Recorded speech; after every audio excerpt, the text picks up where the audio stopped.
ఎలా ఉన్నారా పిల్లలు, బాగున్నారా? నా కథలు మీకు నచ్చుతున్నాయా? ఈ కథ కనుక మీకు నచ్చినట్లయితే ప్లీజ్ లైక్ చేయండి. సరే, ఇక కథలోకి వెళ్ళిపోదాం. అనగనగా రామాపురం అనే ఒక ఊరు ఉంది. ఆ ఊరిలో ఒక పెద్ద చిట్టడవి ఉంది. ఆ ఊరికి అడవికి మధ్యలో ఒక నది ప్రవహిస్తూ ఉంటుంది. ఆ అడవిలోని ఒక పెద్ద ఒంటె ఉంది. ఆ ఒంటెతో అన్ని జంతువులు స్నేహంగా ఉండేవి. అది నక్కకు మాత్రం నచ్చలేదు. దీంతో ఒంటెపైన చాలా కోపం పెంచుకుంది. ఒకరోజు ఒంటె దగ్గరికి వెళ్ళి, మిత్రమా, మన అడవిలో నా బోటి జీవులకు సరి అయిన ఆహారమే దొరకడం లేదు. ఈ నది అవతల తీరంలో చాలా కుందేళ్ళు, ఉడతలు, మిడతలు, చేపలు, పీతలు ఉన్నాయట. కానీ నాకు ఈత రాదు కాబట్టి నన్ను నువ్వే తీసుకువెళ్ళాలి. అయినా నాకేమీ ఊరికే సహాయం చేయనవసరం లేదులే. అక్కడ చక్కని చెరుకు తోటలున్నాయి. వాటిని నీకు నేను చూపిస్తానులే అంది నక్క. అప్పుడు ఒంటె కాసేపు ఆలోచించి సరేనని దాన్ని తన వీపు పైన ఎక్కించుకొని నది అవతలి తీరానికి తీసుకెళ్ళింది. నక్కకు అక్కడ కడుపు నిండా తిండి దొరికింది.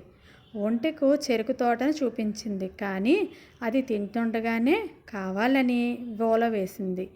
అది విన్న రైతులు ఒంటెను కర్రలతో చితకబాదారు. అతి కష్టం మీద తప్పించుకొని నది ఒడ్డు వరకు పారిపోయి వచ్చింది ఒంటె. అప్పటికే అక్కడ నక్క సిద్ధంగా ఉంది. వెంటనే ఒంటిపైన ఎక్కి కూర్చుంది. బాగా తిన్నావా మిత్రమా? రా, ఇక మనం మన అడవికి వెళ్ళిపోదాం అంది నక్క. ఒళ్ళంతా దెబ్బలతో ఉన్న ఒంటె అతి కష్టంగా ఈదసాగింది. నది మధ్యలోకి రాగానే ఒంటె నక్కతో, అవును, ఇంతకు నువ్వు ఎందుకు ఊల పెట్టావు అని అడిగింది.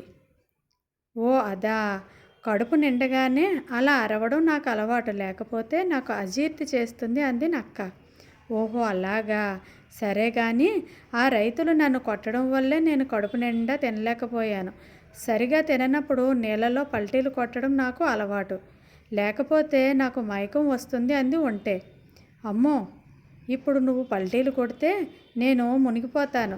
అసలే నాకు ఈత కూడా రాదు అంది నక్క. అయ్యో, కానీ నేనేం చేయలేను అంది ఒంటె.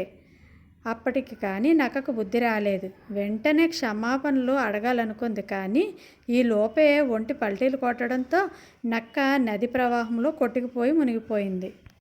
అదర్రా పిల్లలు, కథ మీకు నచ్చిందా? కథ కనుక మీకు అర్థమైనట్లయితే కథలో నీతిని నాకు కామెంట్ రూపంలో తెలియజేయండి. నా కథలు కనుక మీకు నచ్చినట్లయితే please like, share and subscribe. Thank you పిల్లలు.